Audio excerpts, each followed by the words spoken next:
Kansas. Today, I'm off to meet up with YouTuber Hoovies Garage. Now, Tyler from Hoovies Garage has amassed a collection of, well, to coin a phrase, quirky cars. I think he's proclaimed that not one of his 20 cars actually work. But they've all got a story, they've all got something about them, they've all got character. So right now, I'm on my way to meet up with Tyler from Hoovies Garage to learn about these cars, how he ended up with them, and whether he actually likes any of them. So yes, let's go.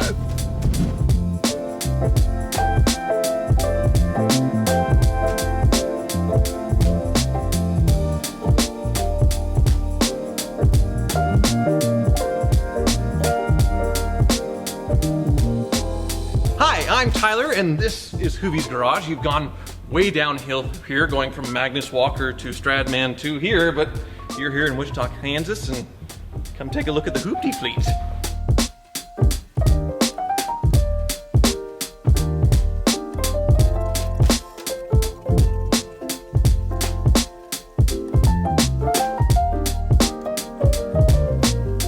I guess we'll start with my first car. 1985 Mercedes 500 SL. And actually, my grandmother got it new. She gave it to me when I was 16.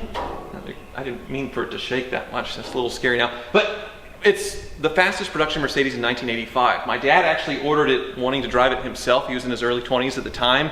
And my grandmother had no idea that he was ordering the hot rod fast Mercedes, but that's what she got. And somehow I didn't kill myself and didn't wreck it, but this is what started my whole car enthusiasm. And it's probably why you see so many Mercedes in my collection. Beneath it, British. This is a car I've always wanted and a lot of people rag on.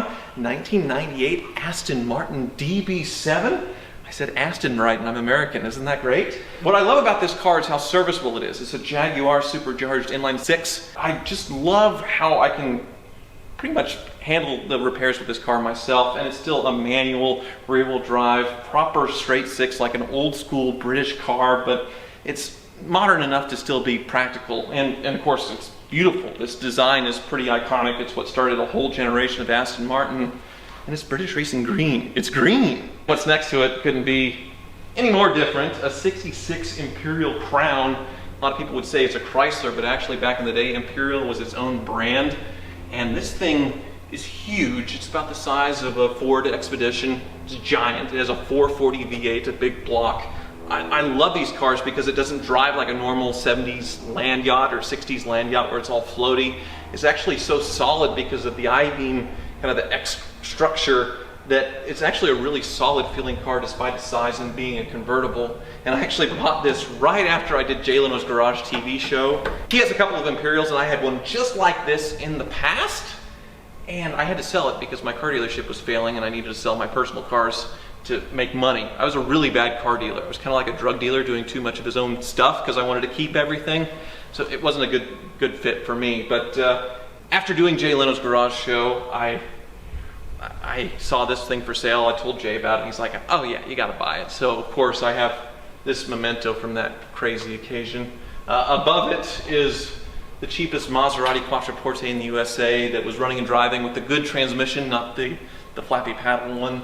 This one has the proper ZF gearbox, and it was quite a mess. It's now sorted, and I don't know what I'm going to do with it now. I'm probably not going to keep it. I'm going to sell it before it breaks again. But I do love the styling of these. This one's pretty, like I said, this isn't Stradman's or Magnus Walker. Why did I say Paul Walker? It's not Magnus Walker level collection. They have holes and dents and paint issues and things. But next to it is actually really nice. It's a GMC Typhoon, which I don't think you all got in the UK.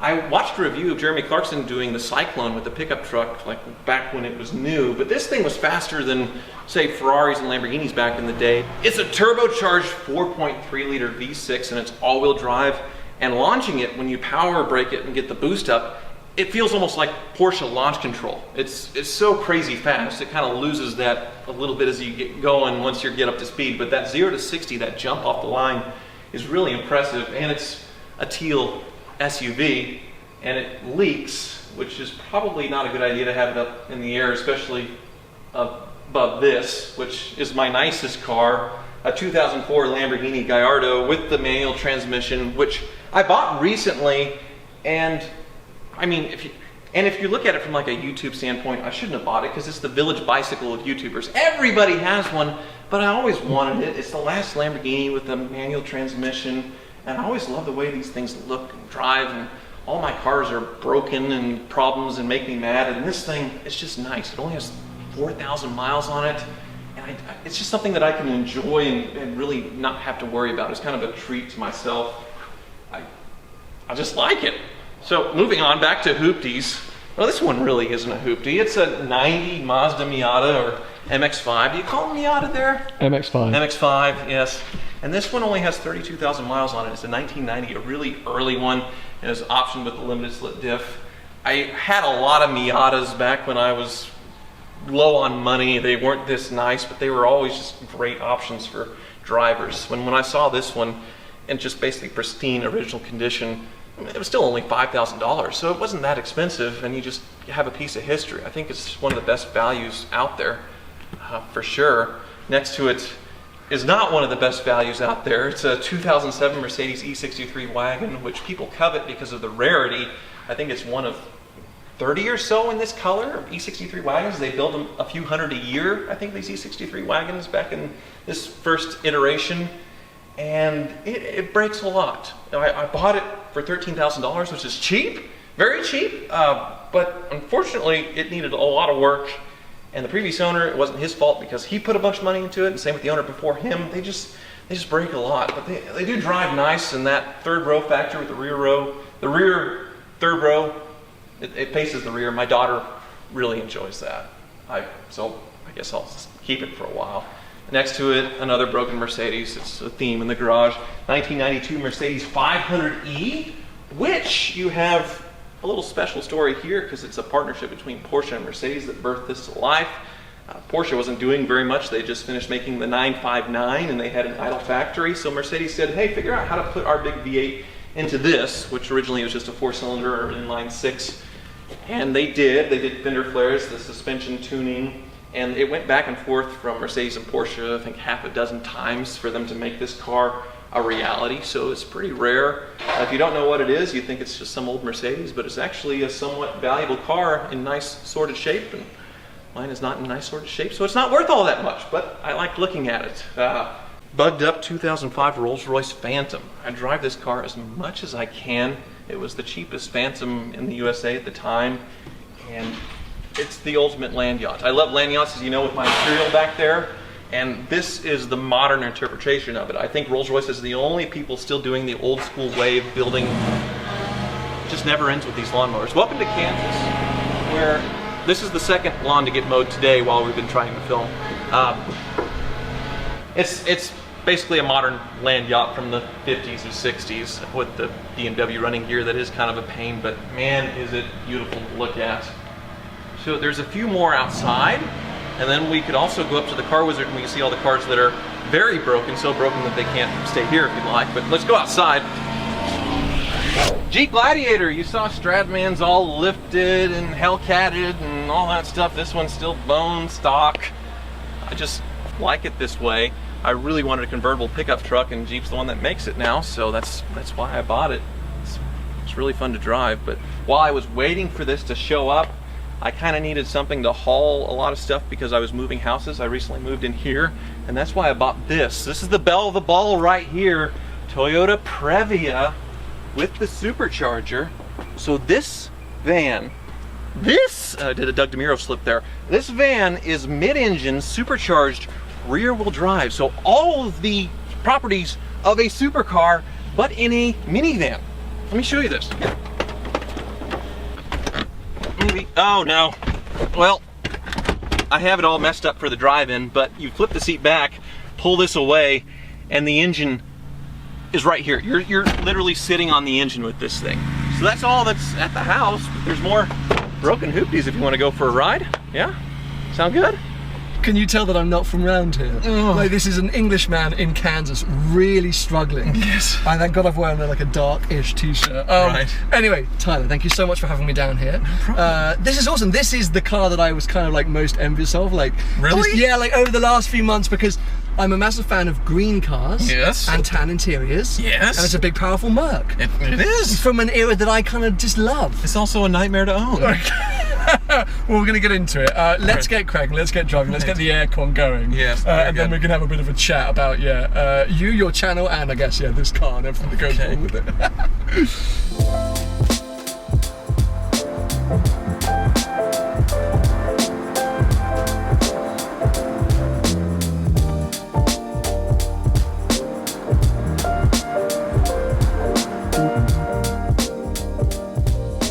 Oh, it still goes! Yeah. It's got it. Oh, Yeah, let's not kill this Fiat 500 here. That Fiat 500 is going to see us. I just put on new brakes, which we just used. Phew, thank God. Yeah, you're never entirely sure. But okay, so then, of the current sort of group of cars, have there been cars that you've got rid of which you wish you hadn't? Vice versa, cars that you've missed out on? So many. I think the Acura NSX was a bad one to get rid of. Ooh, okay, when was that? Oh, just about 3 years ago, 2 years ago or so. I'd run out of ideas for YouTube videos, and people didn't seem to care about it all that much as far as was posting content. So I got rid of a car for content when I should have just kept it for myself. Sure, for personal reasons. But at the time, I didn't have the money to do that. I got a bank loan to buy that, and then I needed to sell it to get a next car. Actually, I actually traded it for a Ferrari 355. Which I thought would be more interesting content, which it was. It burned to the ground, completely caught fire, burned to the ground. So that was interesting. Wasn't another YouTuber? It wasn't his fault. It wasn't his fault. But yes, it caught fire and burned to the ground. Very famous Ferrari for burning down, and it happened to me. I went from that to a Testarossa, which was fun, but there was a title issue, I had to buy it back, and then went to a McLaren 12C. Wow. Which was a mess. I think a lot of them are a mess. Yeah, mine still had the warranty. Okay. But there's no McLaren dealer here in Kansas. You had to ship it off every time something broke. And it was what, every 2 days? It was constant. Constant. That car had $100,000 in warranty repairs. An engine, 2 transmissions. It was more than $100,000. Wow. Just so much. The iris screen. Like electronics mainly, you right? name it. Yeah, lots of stuff. Did you ever get trapped in the car or anything? No. That can be a famous issue with those. Yeah. Thankfully, no. Good old British engineering. Oh, you know. Okay, and then anything that's on the target list? I mean, because I know you got a Countach on the wall back in the garage. Yeah. But I just can't. For $300,000, whatever that costs, there's just so many cars I could think of that I'd probably rather have, or 10 cars I'd rather have at the same time as that. So. But you personally, or because of now the channel? Like, do you think about buying cars differently to how you maybe did 5 years ago? Yes, because usually I would buy cars to make money as a car dealer, and now I can't lose either way. If I buy a car and it's good and I sell it and I don't lose very much money, that's fine. But I seem to do a lot better when I buy a car and it's such a disaster that I look like such a big moron here on YouTube that people watch the videos more. They type comments, "Oh, look at this idiot!" Yeah, and then does this. And then I get more views that way, more traction that way. So I'm in this weird position where I can't lose. I buy a horrible car, it works out. I buy a good car, it works out. So you're like scrolling like what's called Bring a Trailer. We don't have Bring a Trailer in the UK. Oh, yeah. You're scrolling that looking for real, just like dodgy cars, right? I've only bought 6 cars on there, not too bad. So not too bad. But yes, the Miata came from Bring a Trailer. The Aston came from Bring a Trailer. Those are 2 very good cars that I haven't had many issues with. Okay. But if somebody says, I found it in the back of a garden, it's got 600,000 miles, you're like, sold! Yeah, like this. Hey, I know of this E63 wagon in New York City that's green. I'm on a plane. And has wood. Don't forget the wood. Oh, yes. I'm a big fan of make wood great again. Make green great again. That's like a popular hashtag in the UK. Yes. But make wood great again, because when did it go out of fashion? I agree. Yeah. I don't like the natural kind of wood or the carbon fiber or all that stuff. But I'm over carbon fiber. Yeah. Well, who doesn't want a bit of a walnut? Would you say? I have a bird's eye maple and then a little bit of a rouge leather here. A little bit. Maybe at one point. But yeah, the seats in this thing. You sit in a new Mercedes. They don't have this kind of cushion anymore. No, you're right. This thing has a lot of bolster because it's an AMG. But one of my big pet peeves is automotive journalists, and they seem to want their sedans to be race cars. Okay, So if the suspension's too soft, it won't go well around a track. If the seats aren't stiff enough, then they're going to be moving around the seats as they go around the track. You're so right. What about the people who drive these cars every day and aren't on the track? Can you give us a quick teaser, because we're headed, as you say, to what is this? The shop? Is like what? So where are we headed? This is the Car Wizard's lair. He's my mechanic that I've named the Car Wizard. Okay. And he has his own YouTube channel. He's also was on my reality show. He's my mechanic, and yeah, there's half a dozen of my broken cars up there in various stages of disrepair. Yes. Yeah. Okay. So we'll see some, including a Porsche 911 that's a very sad looking mess right now. Sure. We will see you guys there.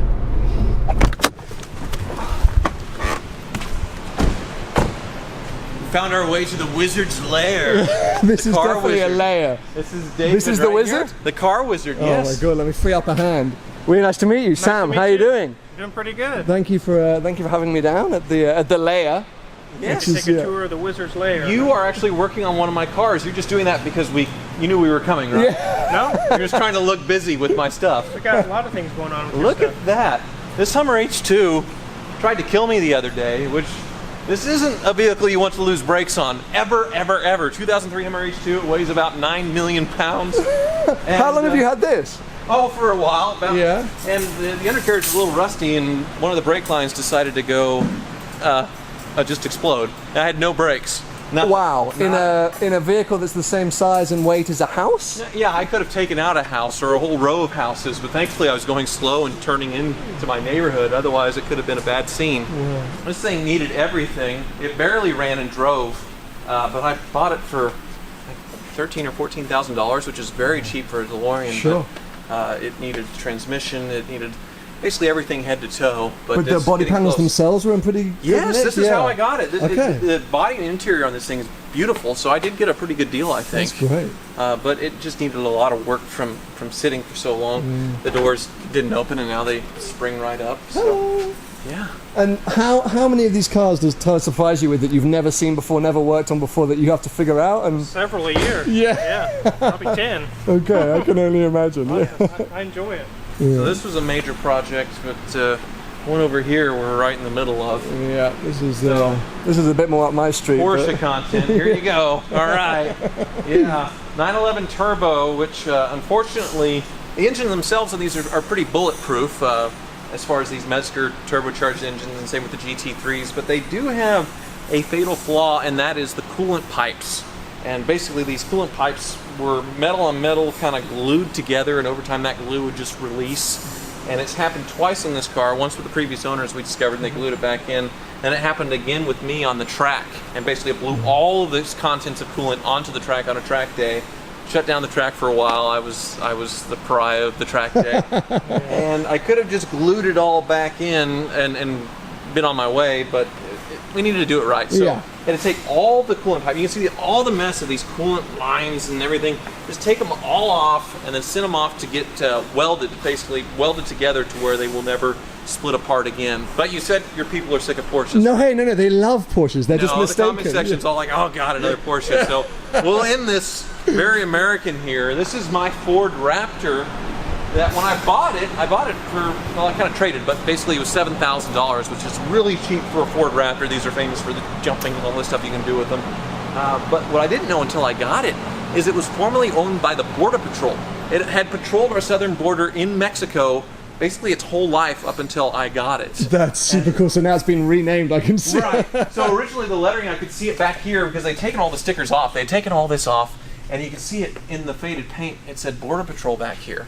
Then we realized what it was, so I kind of had to restore it, but I didn't want to scare people because we are in Kansas and we're kind of close to southern border. I don't want to scare people, so instead of Border Patrol, it says Hoopty Patrol, which I have the Hoopty fleet. We put the stripes back on. We're in the midst of restoring it basically because it lived quite a hard life with the Border Patrol. I was going to say, and so cheap because of that hard life. I mean, yeah, okay, yeah. The transfer case was bad. The suspension kind of needs work. The interior was just bad. So it needs a lot of work, and we're gonna bring it back. Nice. Well, it looks the part, and as you say, at least America. Yeah, right? Yes, yeah. America.